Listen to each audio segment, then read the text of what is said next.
yung mabuti yung sinasabi ko. Tanong, anong salita ang ginamit niya? Sabi niya, wala roon, wala rin eh. O, din eh. O, ispatangkin niyo. Kasi yun lang ang gumagamit ng dini na, dini, magawa dini. Dini, marinig ka na dini. O, di ba kasalitang patangkin niyo yun? Amen. O, anong ginamit niyang salita? Patangkin niyo. Wala roon, wala rin eh. Quick learner ba yan? Amen ba? Amen. Sapagkat sabi ni Lord, ang totoo ay nagahari ang Diyos sa mga puso ng nananampalataya sa Kanya. Understand that, mga kapatid. In-explain ng Panginoon. Binigyan tayo ng teachable heart to understand the mysteries of His kingdom and even His word. Amen po? Amen. Ituro mo ang batas mo at sisikapin kong masunod. Sabi ng sumulat.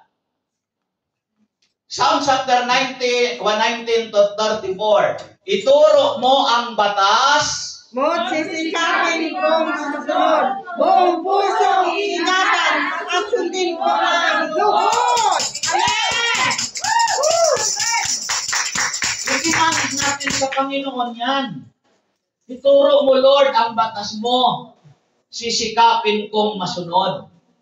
Kasi ang totoo, bago tayo nag-request, ito ang dahilan bakit tayo nakikinig, bakit tayo nagsasaliksik, bakit tayo nag-aaral ng Kanyang mga salita.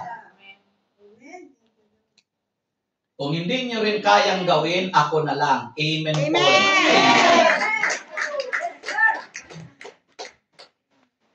Teachable heart is receptive to God's leading. Amen. Naintindihan ba natin yan? No? Madaling sumunod. Yung teachable heart, nararamdaman niya, nasususugan niya yung pangunguna ng Panginoon sa kanya. Amen. Example dyan, mga kapatid, na makikita natin sa Aklat ng Mga Gawa, sa chapter 16, verse 14.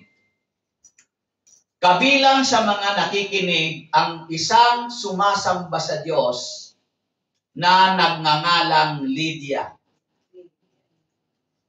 na taga Thyatira, at siya'y isang negosyante. Si Lydia. Ngayon, personally natin yan. Nandyan pa ba kayo? Amen. Dahil pe-personally natin dyan, sasagutin nyo ang aking sinasabi.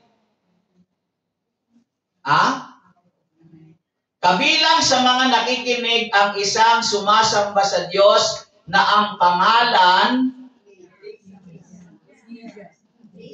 sabi ko, pe-personalin nyo eh. Kaya kasi hindi kayo sa akin attentively pay attention. Lydia bang pangalan mo?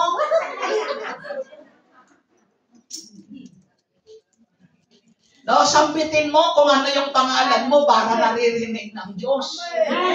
Kabilang sa mga nakikinig ang isang sumasamba sa Diyos na nagngangalan. Mayroon pa rin akong narinig na Lydia. Mayroon ba ditong Lydia? Wala. Liid ka. Remember the address. Teachable heart is receptive to God's leading. Sa pangunguna ng Diyos, attentive siya. May isang na nakikinig ang isang sumasamba sa Diyos na ang pangalan, Lydia. pangalan mo. Dito sa banda rito, may Lydia pa din. Are you with me? Amen. Yes, Lord. May isang tao doon na nakikinig sa Panginoon na ang pangalan, siya'y taga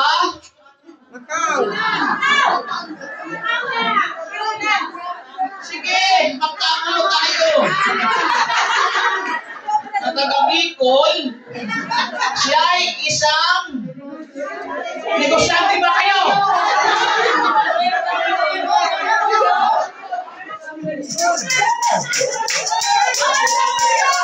Wala kayo sa hulo.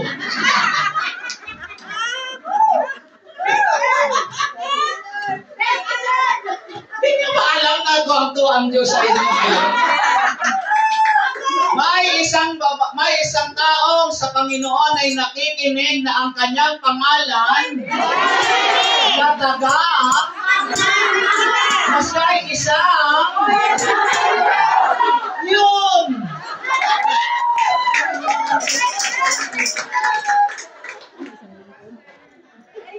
Nagtitinda ng mamahaling tilang kulay ube.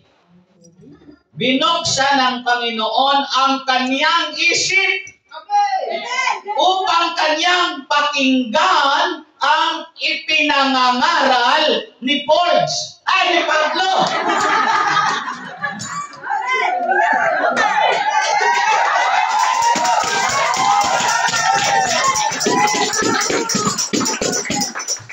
So alam nyo na ang involvement nyo ngayon sa pinag-aaralan natin. Ano ang binuksan? Isip ang binuksan? Binuksan ng Panginoon ang kanyang isip. Yung isip mo, anak, liwa-liwanag yan.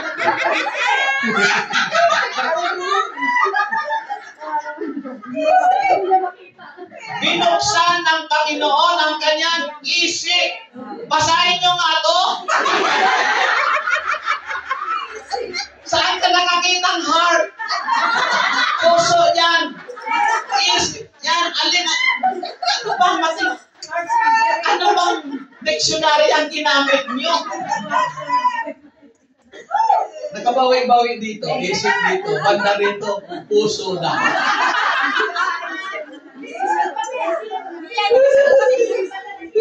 Masaya ako ngayon. Masaya kami ni Lord. Hallelujah. 20 years ago, sa araw ng bukas, nagdidelirio ako. New life.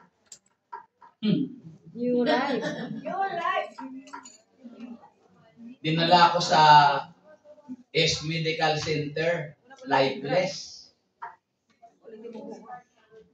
Itinapo na ako sa ground ward. Hindi ako nilagyan ng dextrose first aid. Because ang tingin nila, so tinapon ako nila sa ground ward doon sa ilalim. Kasi wala naman ground na sa ibabaw. Pinabayaan na nila ako doon. Ang kasama ko doon, yung mga yung mga, alam nyo na, yung nasa ward na. Kasi ito yung ward na daw dito nilagay. Sa banda roon may pintuan papunta sa parlor. Nalagay ako dyan yung pintuan, dito daw ako nilagay sa kama dito na malapit sa parlor. Funeral parlor. So walang buhay.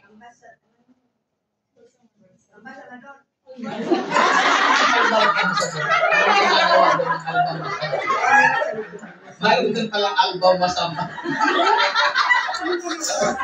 Parang ambassador yun. Sanay kayo sa ambassador. Walang buhay. Brother Paul. Aksidente ako ng gabi ng Thursday, Friday ng maghapon, hindi na ako inintindi. Sa kanila, sa tingin nila, wala na akong buhay. Ina-announce ng DWXI, Si Paul Pantoja, nagkaroon ng aksidente, vehicular accident, now comatose in a hospital. Sa kanila, announcement, comatose. Pero ang reality, notos. No life, lifeless. Kaya nga hindi na inintindi ang mga doktor. Kasama ko doon ng mga daw yung mga naghihingalo. Yung mga ganun na. Ay, wala na talaga yung mga ganon. Kaya traumatic ako ngayon. Sa prayer meeting, pag nakakakita ako ng mga gumaganon-ganon, nalulungkot ang kalooban. Sa pakiwari ko, nasa ground floor na naman. Pag nakakakita ko, so totoo lang, mga prayer partner, nakikita ko, nakikinig, mga nakaganon. May mga ganon-ganon pa. Wala, nasa ground ward na naman ako. Pero yun, no? Kaya, nabuhay ako, naniwala kayo? Nakaligtas ako? Posible hindi kayo maniwala na nandito ako ngayon. No? Nakasurvive. Bakit? Ang tama ko, ulo. Hindi naman sa heart. No, nagdadala ng buhay sa atin, heart. Ulo ko ang may tama. Pero huwag kayong magalala. Hindi na apektuhan yun. Kaya ngayon, wala akong tama.